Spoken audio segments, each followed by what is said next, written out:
엄마, 이번 달 카드값 좀 도와줄 수 있어? 순간 마음이 철렁 내려앉습니다. 벌써 취직한 지 1년은 넘었는데 혹시 무슨 일이 생긴 건 아닐까? 회사 생활이 많이 힘든가? 혹시 어디 아픈 건 아닌지. 아무 말도 하지 않아도 부모 마음은 벌써 수십 가지 생각이 오갑니다. 처음에는 취직한 지 얼마 안 되었으니 그럴 수도 있겠다고 생각하셨을 겁니다. 그런데 말이죠. 이게 한두 번으로 끝나지 않습니다. 전세금이 부족하다. 차를 바꿔야 한다. 회사 사람들 모임이 많은데 생활비가 모자란다. 이 말들이 반복되면서 이제는 그 아이가 매달 부모에게 손을 벌리는 게 당연해진 것처럼 느껴지시진 않으신가요? 정작 부모님은 당신 자식이 번듯하게 사회에 나가 취직만 하면 자립심도 생기고 경제적으로도 독립할 줄 알았습니다. 하지만 현실은 정반대. 취직 후에도 끊임없이 돈을 요구하는 자식. 이건 단순히 돈이 부족해서가 아닙니다. 그 이면에는 부모와 자식 사이에 오랫동안 쌓여온 보이지 않는 관계의 습관이 숨어 있습니다. 왜 이런 일이 반복되는 걸까요?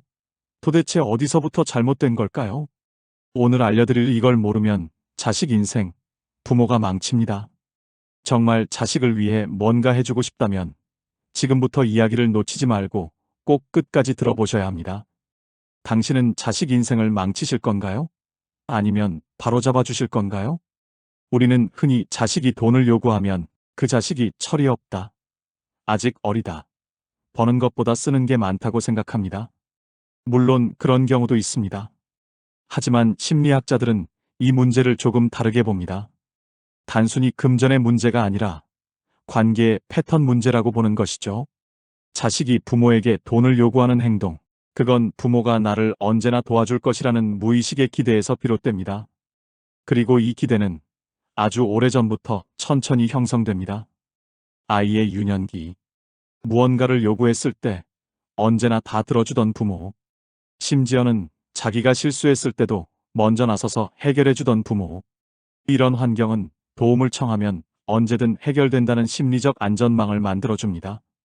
그러나 이 안전망이 어른이 된 이후까지 계속된다면 그건 오히려 스스로 책임지지 않는 습관으로 굳어집니다. 자식을 위해 뭐든 해주는 부모. 그 마음은 물론 사랑에서 비롯됩니다. 그러나 동시에 아이는 그 사랑을 무한정 제공되는 자원으로 오해하기도 합니다. 실제로 이런 유형의 부모 밑에서 자란 청년들은 성인이 된 이후에도 감정적으로 미성숙한 경우가 많습니다. 심리학 용어로는 분리개별화 실패라고 합니다. 부모와의 관계에서 독립하지 못한 채 심리적으로도 의존 상태에 머무는 것이죠. 그들은 종종 이렇게 말합니다. 내가 힘들다고 하면 부모님은 당연히 도와줘야죠. 내가 자식인데 그 정도도 안 해줘요? 이 말 속엔 감사도 없고 미안함도 없습니다. 도움을 받는 것이 마치 권리라도 되는 양당연시됩니다.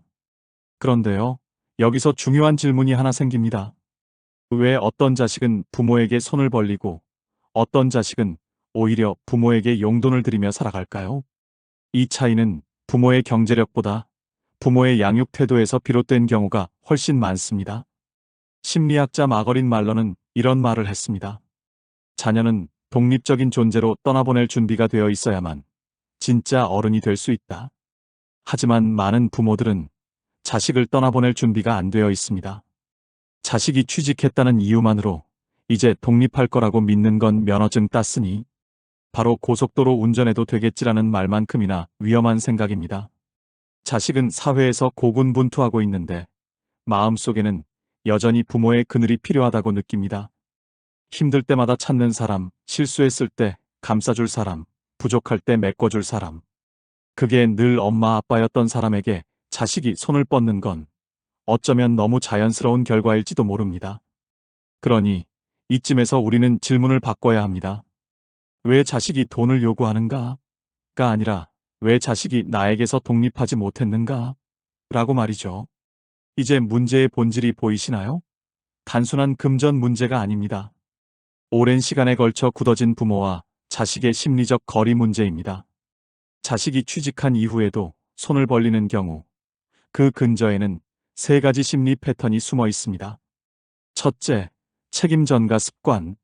문제가 생기면 스스로 해결하려는 의지보다 누군가가 도와주겠지라는 기대가 먼저 작동합니다. 둘째, 도움 요청에 대한 죄책감 없음. 어릴 때부터 부모가 다 해줬기 때문에 부탁하는데 죄책감이 거의 없습니다. 오히려 부모가 안 해주면 섭섭한 감정까지도 느끼죠. 셋째, 경제에 대한 통제력 부족. 돈을 관리하고 계획하는 능력을 배우지 못한 경우가 많습니다. 돈은 벌었지만 그 돈의 무게와 가치를 체감하지 못한 채 있으면 쓰고 없으면 부모가 채워줄 것이라는 마인드로 살아갑니다. 이런 사고방식은 자식 본인의 인생에 크나큰 부담으로 돌아옵니다. 스스로 살아갈 힘이 길러지지 않기 때문입니다. 그렇다면 이런 아이를 만든 건 누구일까요? 많은 부모들이 이렇게 말씀하십니다. 내가 뭘 그렇게 잘못했는지 모르겠어요. 나는 정말 애 위에서 한 거밖에 없는데. 맞습니다. 사랑이었습니다. 하지만 그 사랑이 때론 아이의 미래를 대신 살아주는 사랑이 되었다면 그건 위험한 사랑이 됩니다. 우리가 잘못한 게 있다면 아이의 삶을 온전히 믿고 내어주지 못한 것입니다. 항상 곁에서 지켜봐야 안심이 되었고 문제가 생기면 나서서 막아줘야 마음이 편했던 것. 그 마음이 자식의 성장을 방해했을 수도 있다는 사실, 어쩌면 지금 처음 느껴보실지도 모르겠습니다. 지금까지의 이야기를 바탕으로 우리는 이제 한 가지 중요한 물음 앞에 서게 됩니다. 도대체 어떤 부모가 자식의 자립을 방해하는 함정을 만들게 되는 걸까요? 그리고 어떤 부모가 사랑이라는 이름으로 자식 인생을 천천히 무너뜨리고 있는 걸까요? 더 늦기 전에 알아야 합니다. 그렇지 않으면 당신이 자식에게 해준 모든 것이 결국 독이 될 수도 있습니다. 지금부터 말씀드릴 5가지, 이 중 단 하나라도 해당된다면 당신은 지금 자식의 인생을 조금씩 망치고 있는 걸지도 모릅니다. 자, 이제부터 조심스럽게, 하지만 솔직하게 들여다보겠습니다. 첫째, 문제를 대신 해결해주는 습관입니다. 많은 부모님들이 자식이 곤란한 상황에 빠졌을 때 그 문제를 대신 해결해주려는 경향이 있습니다. 이유는 단순합니다. 우리 애가 고생할까 봐입니다. 하지만 고생하지 않으면 배울 수 없습니다. 문제를 직접 겪고 그 속에서 고민하고 어떻게든 빠져나오려 애쓸 때 비로소 인생이 가르쳐주는 값진 교훈이 생깁니다. 대신 해결해주면 아이는 그 교훈을 놓칩니다. 다음에 또 비슷한 문제가 생겼을 때 그 아이는 다시 부모를 찾을 수밖에 없습니다. 왜냐하면 자력으로 빠져나온 기억이 없기 때문입니다. 만약 지금 자식이 또다시 이번만 도와줘라고 말한다면 이렇게 되물어 보세요. 그 문제, 너 혼자서는 어떻게 해결할 수 있을까? 처음엔 당황할 수 있습니다. 하지만 바로 그 순간부터 자식은 스스로의 삶을 살아가는 연습을 시작하는 것입니다. 둘째, 사소한 결정까지 간섭하는 태도입니다. 그 옷 입지 마라. 그 회사는 별로다. 그 사람하고는 사귀지 마라. 이런 말, 혹시 너무 자연스럽게 하시지는 않나요? 사랑이라는 이름으로 아이의 선택을 끊임없이 교정하려 드는 순간 자식은 자율성이라는 것을 잃어버립니다. 자율성이란 선택하고 그 결과를 책임지는 힘입니다. 이건 부모가 절대로 대신해 줄 수 없는 부분입니다. 실수할 수 있습니다. 손해도 볼 수 있고 상처도 입겠죠. 하지만 그런 과정을 거쳐야만 내가 내 인생을 책임진다는 감각이 생깁니다. 만약 자식이 지금도 사소한 일까지 조언을 구한다면 이제는 조언 대신 질문을 던져주세요. 너는 어떻게 하고 싶은데? 왜 그런 선택을 하고 싶어? 이 작은 대화의 변화가 자식에게 큰 내면의 힘을 심어줄 수 있습니다.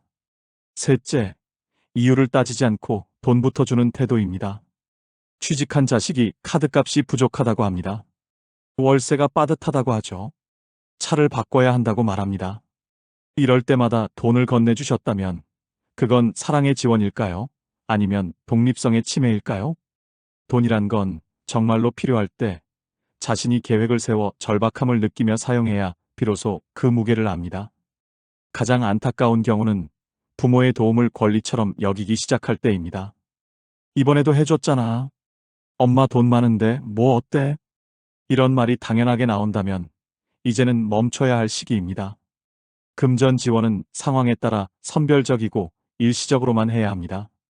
그리고 그 돈이 어떤 방식으로 쓰이는지 자식에게 계획서를 요구하고 그 과정을 점검하는 자세도 필요합니다. 넷째, 감정적으로 지나친 연민을 느끼는 태도입니다. 우리 애는 유난히 여려요. 그 나이에 그렇게 고생시키고 싶지 않아요. 이런 말 속엔 자식에 대한 깊은 애정이 담겨 있지만 동시에 아이를 약한 존재로 설정해버리는 위험도 있습니다. 세상은 냉정합니다. 누구도 여린 마음을 가졌다고 따로 배려해주지 않습니다. 우리가 자식을 안타깝게 볼수록 자식은 세상 앞에서 점점 더 무력해집니다. 연민은 돌봄이 되기도 하지만 지나치면 올가미가 되기도 합니다. 자식이 힘들다고 했을 때 무조건 괜찮다, 그만둬라, 다시 생각하자 하지 마세요. 오히려 이렇게 물어주세요. 그 힘든 걸 내가 이겨낼 수 있다고 나는 믿어. 그 한마디가 진짜 자식에게 힘이 되는 겁니다. 다섯째, 자식에게 인생의 목적을 위탁하는 태도입니다. 많은 부모님들이 이렇게 말씀하시죠. 나는 애 잘 되는 게 소원이에요. 그거 하나 보려고 평생 살아왔어요. 그 마음이 틀린 건 아닙니다. 하지만 그 마음이 어느 순간 내 인생의 전부가 되었을 때 자식은 큰 짐을 짊어지게 됩니다. 부모가 자식의 성공을 인생의 보상처럼 여길 때 자식은 그 기대에 눌리고 한 번의 실패조차도 부모에게 죄책감을 느끼게 됩니다. 인생의 목적은 각자 스스로 설정해야 하는 겁니다. 자식이 자신의 길을 갈 수 있으려면 부모도 자신의 삶을 살아야 합니다. 여러분은 지금 당신 인생의 목적이 무엇인지 마지막으로 스스로에게 물어본 적이 있으신가요? 만약 없다면 오늘부터 다시 시작해 보셔도 좋습니다. 나는 어떤 삶을 살고 싶은가? 이 질문에 대한 답을 찾아가는 여정이 바로 자식과 건강한 거리를 만드는 첫걸음이 될 수 있습니다. 정리하겠습니다. 취직한 자식이 계속해서 돈을 요구하는 이유는 단순히 돈이 부족해서가 아닙니다. 그 이면에는 부모와 자식 사이에 형성된 심리적 의존과 독립 실패라는 깊은 문제가 숨어 있었습니다. 우리가 살펴본 부모의 5가지 공통된 행동, 즉 문제를 대신 해결해주는 습관, 사소한 간섭, 무조건적 금전 지원, 과도한 연민, 그리고 자식에게 인생의 목적을 위탁하는 태도는 모두 자식의 자립심과 성숙한 경제 감각을 해치는 요소였습니다. 반대로 해야 할 일은 분명합니다. 자식이 자신의 삶을 스스로 책임지도록 조금씩 물러서 주는 것, 실수도 경험하게 하고 선택의 대가도 스스로 감당하게끔 믿고 지켜봐 주는 것입니다. 우리는 처음에 자식을 도와주는 부모가 좋은 부모라 믿었지만 이제는 알게 되었습니다. 진짜 좋은 부모는 결국 자식을 떠나보낼 준비가 된 사람입니다. 그런데 그 준비 정말 되셨나요? 엄마, 이번에도 좀 도와줄 수 있어요?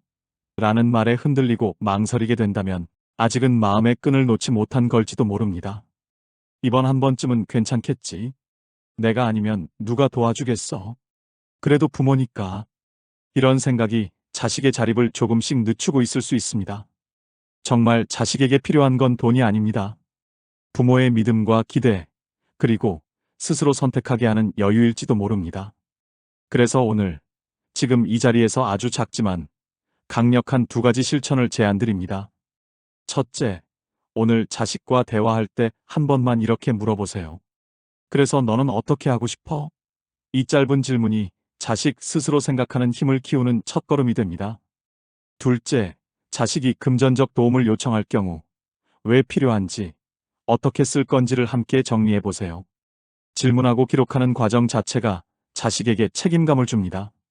마지막으로 오늘 이야기를 들으며 떠오른 감정이나 장면이 있으셨다면 그 생각을 댓글로 남겨주세요. 당신의 경험이 누군가에게는 큰 위로가 될 수 있습니다. 그리고 이 이야기가 도움이 되셨다면 주변 분들과 함께 나눠주세요. 오늘도 자식에게 돈을 주지 않는 용기를 선택하시길 바랍니다. 그 용기가 자식 인생을 진짜로 도와주는 시작이 될 것입니다.